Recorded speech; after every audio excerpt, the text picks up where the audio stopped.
O 5G, ele é uma nova tecnologia.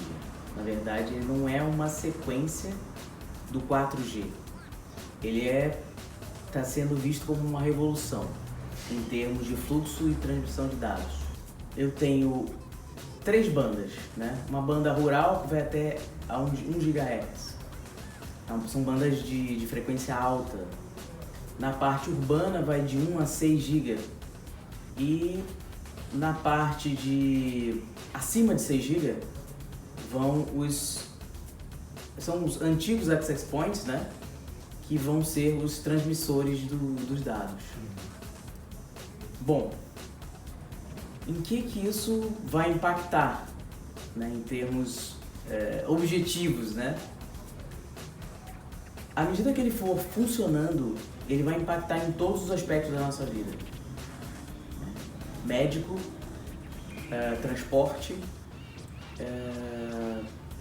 internet das coisas, todos os aspectos que ligam a internet das coisas.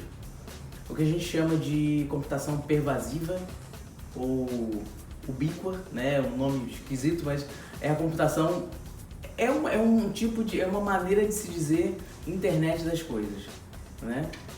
A parte na questão do campo, nós vamos ter uma agricultura inteligente, nós vamos ter uma medicina inteligente, nós vamos ter um meio de transporte inteligente, né? E aqui em Santa Catarina, como vai impactar tudo isso? Bom, da mesma forma, creio eu, que nos outros estados. Por quê? Santa Catarina é um polo de tecnologia, né? Eu acredito que aqui vai impactar de uma maneira mais rápida do que nos outros estados que têm menos desenvolvimento tecnológico na área de fluxo de dados, né? De transmissão de dados. Entretanto, isso vai depender das operadoras, vai depender do investimento das operadoras, é um investimento alto, né? Nós temos aí uma briga entre os Estados Unidos e a China com relação a isso, a esses aspectos. Não por falta de dinheiro para investir, mas por questões de querer dominar o mercado. Uma quer dominar e o outro também quer, né? Então essa briga vai ter reflexos para nós, no Brasil como um todo e Santa Catarina também.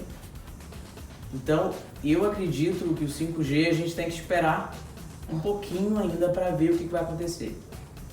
Claro, vão ter projetos piloto, testes, tudo isso vai acontecendo ao longo do tempo, mas a minha opinião pessoal, né, é que ainda vai demorar um pouco, né, para que a gente tenha realmente as vantagens do 5G, né, possa realmente vivenciar o 5G no nosso dia a dia. Até porque o fluxo de dados ele ainda oscila muito, né, no próprio estado e no Brasil como um todo, né? Você percorre alguns estados do Brasil, mesmo principais, você tem uma oscilação de dados ou uma oscilação de sinal bastante grande, né? Então, isso é algo que vai ter que entrar a Anatel na história, as operadoras investindo. No caso aqui do estado, que eu sei que acontece, existe um preconceito com relação às antenas, né? E isso vai ter que ser dirimido ao longo do tempo. As pessoas vão ter que entender que antena não é algo que é um inimigo que vai fazer algum mal, né? Até porque a potência do sinal hoje em dia para a transmissão ela não é como a potência de antigamente, dos antigos sistemas de transmissão de dados. Então eu acho que eu vejo com bons olhos o que é o 5G, né? Essa revolução toda que vai trazer com o 5G. Mas ainda estou um pouco aguardando para ver como é que vai ficar em termos econômicos. Isso aí é mais uma questão econômica do que uma questão de tecnologia, porque tecnologia a gente tem bastante aqui e não vai ter problema implantar. A questão é querer implantar e investir nisso daí. E ter público para absorver também. Isso aí é importante entender. Nós somos um polo de tecnologia. O Estado né, de TI. Por isso, não é uma capital muito grande, testar numa capital menor é mais fácil, né? De avaliar os impactos que a gente vai ter com isso. Basicamente esses dois aspectos. Primeiro, que a gente está na vanguarda da tecnologia. Segundo, que é mais fácil testar por aqui. Então, eu acho que o primeiro que vai chegar é o fluxo de dados padrão. Depois a gente vai evoluir, talvez, para uma melhoria da internet das coisas. Fluxo de dados médicos, aquelas coisas que o celular já faz, né? Mas com mais poder de troca de dados.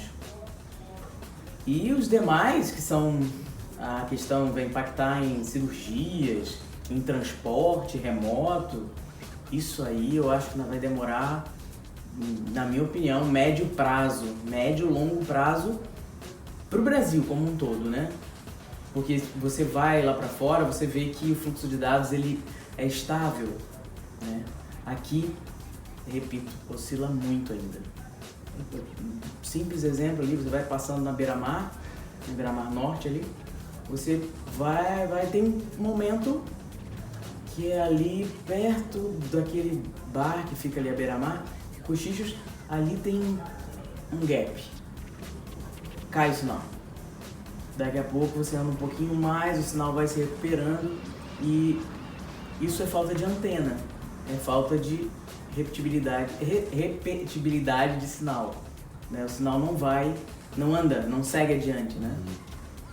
Isso acontece em vários lugares, né? Por exemplo, se você vai para Palhoça, por exemplo, que é onde tem a Unisul Pedra Branca. Do lado da universidade, o sinal é horrível, é muito baixo. Você atravessa, vai para o Passeio Pedra Branca, já tem repetidoras ali, pequenas antenas para poder repetir o sinal. O sinal é ótimo, perfeito, pode abandonar o Wi-Fi que você consegue com o seu 4G ou até 3G mesmo, se der uma baixadinha você consegue fazer o fluxo dos dados sem problema, navegar, trocar e-mail, WhatsApp, Facebook, qualquer coisa que você quiser. Tem muito investimento para ser feito. Então eu acho que no primeiro momento vai ser só no fluxo de dados, realmente na velocidade, ou seja, no primeiro momento ele vai ser só uma evolução do 4G. Num segundo momento, aí sim, ele vai ser uma revolução da maneira como as coisas são feitas, né? Muito mais, as questões remotas vão ficar mais evidentes, né?